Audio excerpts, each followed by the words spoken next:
What goes on, guys? We're back here again with yet another review, and today we're going to be taking a look at the brand new Horseman Studios, I guess Mythic Legions? Actually, don't know if this is technically Mythic Legions, but we're just going to be taking a look at the Graveyard Skeletons. I mean, look at that picture there. That is awesome. This box came in at a whopping $100, and if you know anything about Horseman Studios, that is a fantastic price to get 4 figures, and these guys look great. I have a custom idea for one, and the other 3 I have another idea for. So without further ado, let's go ahead and open these skellies up. So getting the skeletons out of the package, they're pretty awesome. $25 a piece for these guys is great, and I'm very happy that it was a 4-pack. I don't know exactly what I'm going to do with the other 4. I have a custom idea for one, but I don't know what I'm going to do with the other 3. Probably just throw them on a horror shelf. I mean, you can't have a horror shelf without some random skellies, right? So let's go ahead and jump into this because there's a surprising amount to talk about with this set. So the skeleton that I'm showing you now, all of them are going to be exactly the same. So from this point on, you know, any articulation on this guy, whatever, is all going to be the same throughout the 4 figures. Where the set really gets crazy is the amount of accessories that you get, interchangeable hands, things like that. But let's not jump ahead of ourselves. Taking a look at the sculpt here, I really like all the little cavities in the bone. Obviously, this is not a super accurate skeleton. I mean, the rib cage wouldn't have any meat in there, so to speak. The humerus bone is huge. You know, things are a lot thicker than they would be. I mean, there's barely any space in between the ulna and the radius, but the skull's a little big. But, you know, I understand that there's some creative liberty with this. Plus, you have to make it an action figure. So you're going to want the bones to be a little bit thicker than they would be in order to, you know, have some stability to them. Stability aside, I really do like the paint and the color scheme that they chose. I think the gray is a nice medium, like a nice happy medium, so to speak, but it's got some nice wash in there. So I think they look great, albeit a little chunky, but I mean, that's kind of the Mythic Legion style, and I get it. It's an action figure. It's got to be a little bit more durable than what a normal naked skeleton would be. But yeah, looks pretty good. So we're going to go over the articulation first because there's a ton of accessories to go over, and the articulation is the same between the 4 figures. So the head was only on a ball joint up top. It would have been nice if they maybe put a ball joint down there and maybe one at the base of the pelvis. That is also just not how a spine attaches, but that's I'm going to just choose to ignore that. But head goes up, down, pivot side to side. Actually looks really good. Or works really nice, and then rotate all around. Obviously, the jaw's going to open, works very good. The shoulder will go up, or I guess in this case, just the humerus. There's no shoulder bone except the scapula, but he also has 2 holes, so I guess for wings and stuff, but goes forward and back, out all the way. Let me see. Out all the way. Oh, even go up a little bit more. The clavicles don't get in the way. Single jointed elbow that rotates, and then the wrists swivel and hinge. I like how all the detail on the phalanges and metatarsals look. They look good. So there's just a ball joint at the where the lumbar meets the thoracic spine, I guess is the best way to describe that, because you have there's technically 4 parts of the spine, but humans really only have 3. You have the lumbar, the thoracic, and the cervical, which is basically just your neck. But then animals have a distal part of their spine, which is just the tail. So it just pops into there, and some of them are tighter than others. I would definitely be careful about that. I can definitely see that ball getting stripped in there. Hips will go outward. So I guess it sum it up, it really doesn't do much. I do like the 2 floating ribs there, though. Hips will go up pretty much more than any action figure I own. I would hope so. There's literally no meat in the way. So that means the legs pretty much get full range. It's kind of useless, but you never know. Skeletons, you might want to get them in weird poses. Knees are a little bit better than I thought they would be. I know they're single jointed, but you know, they could have been double jointed. I mean, it would have made sense to put the patella as the knee joint, and then the 2, I don't know. I feel like it could have worked, but this is fine, and that'll rotate. And then the ankle rotates, It'll go down all the way, up all the way, and pivot. I love their ankles. Their ankles work great. So it's nicely articulated. It is what it needs to be. It's not perfect, but it's definitely pretty fun. So, but I think what's the most fun about this set is the amount of shit that it comes with. I mean, damn, it comes with a lot. So we'll talk about hands to the best of my ability.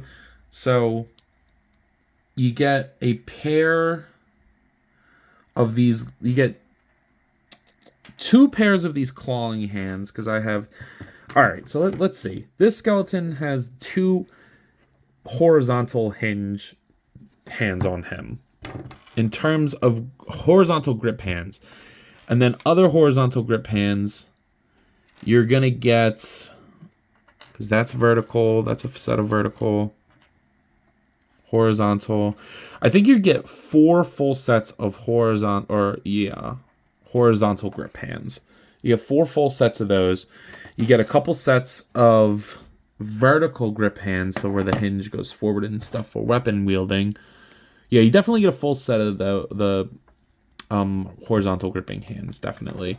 And then you get, I think, 3 or 2 sets of vertical gripping hands. Then you get these slightly less gripping hands, like these. So you get 2 like these, like you get a pair of these slightly gripping hands, and then a pair of these more clawed out hands. And then you get 2 full pairs of pointing finger hands. They're nice. I like those. You get 2 sets of those. I know I should have organized the hands a little bit better. I apologize, but there's so many of them. You get a pair of interchangeable feet, which honestly, I haven't changed them because they all are really tight and I don't want to break them. They're not that different. Like, I don't really see these being a completely necessary addition to the set here. I mean, some people might like them. They just seem a little bit bigger, but like not by much, maybe a little bit more clawed. I don't know, not my thing. Not something that I really felt like was completely necessary, but I mean, I won't complain about add-ons. You get 2 skull caps, so like skulls wearing skulls as helmets. That's freaking awesome. You get a white one and a darker gray one, and they both look really good on the figures. So for the dark gray one, you just kind of got to line up the orbitals, like the orbits, and then that opens, and that looks pretty cool. But I actually think the white one looks cooler. Yeah, I think the white one looks cooler. So that's pretty cool. Again, probably not something I'm going to use, but it is cool. And then in addition to that, you get a full-on interchangeable head in the shape of a vampire head, or like just sharp teeth. I guess it's not really a vampire, but completely interchangeable head. Nice addition. Another interchangeable head is the pumpkin one. This came with the headless horseman. I will not be switching this out again because I actually broke the neck on one of them. I don't even remember which one it was, but heat this up like a mofo to get this on. I like that it's in black and white. That's cool, but not something I'm going to use, and I don't want to risk it again. Oh, I got something in my mouth. You got... Pause. Oh. It was like a piece of buzz. Yuck. Leaving it in there, too. You get 2...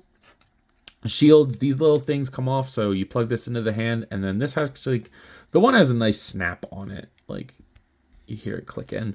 These are nice. I like these. Not bad. To go with the shields, you get 2 swords. They also are very nice. Very, hard swords. They're not like flimsy plastic. I like that. They look good. Nice silver. And then finally, you get 2 long spears. I mean, these are really, really tall. So the paint does rub off on these a little bit. I noticed that when I was interchanging the hands. So just be careful. It actually kind of adds a wear. I actually kind of like it. Get some silver on there. So just something to be aware of. But yeah, tons of accessories. You can do pretty much anything you want with these guys. I think that's completely reasonable for the price. I don't feel like I need to say this anymore, but just keep in mind they are all the same exact figure. So here they are next to the NECA Toys King Kong, along with the Jazzars Fortnite Series 6-inch Peely. Here he is next to the McFarlane Toys Dark Knight Returns Batman, along with the Hasbro Marvel Legends X-Men Series Darwin. And then finally here he is next to the Hasbro Marvel Legends What If Series Zombie Captain America. So some of you might be out there wondering, yo, Ant, what are your final thoughts on these figures? And I gotta say, they are pretty damn awesome. I mean, I definitely think they are great for the price point. They're maybe not my favorite things from Mythic Legions, but I didn't expect them to be. I mean, I'm definitely happy to do the custom that I'm going to be doing with the one of them, and the other three are just going to be fun to put somewhere else. So, yeah, I'm not upset, especially at that price point. So, with that being said, at a price point of $100, I'm going to give this set an 8.5 out of 10. It's pretty damn good. I mean, if you could probably even go higher, because for $100, it's really worth the price for sure. So with that being said, I believe that's all I got for today. If you've not already, please be sure to like, comment, subscribe. Also be sure to follow me on Instagram, TikTok, and Letterboxd. I post a lot on all those apps. And I have a great time, so I'm sure you will too. But as always, let me know. You coppin'? See you guys next one. Peace. What goes on, guys? I wanted to hop on here again and thank you all for watching, and to let you know that if the following apps interest you, feel free to follow me on them, as I put the links in the description for you guys. I really appreciate everything you all do for me, so DM me with any questions or thoughts. I'd love to sit and talk with you all. Again, thank you all for watching, and I'll see you in the next one. Peace.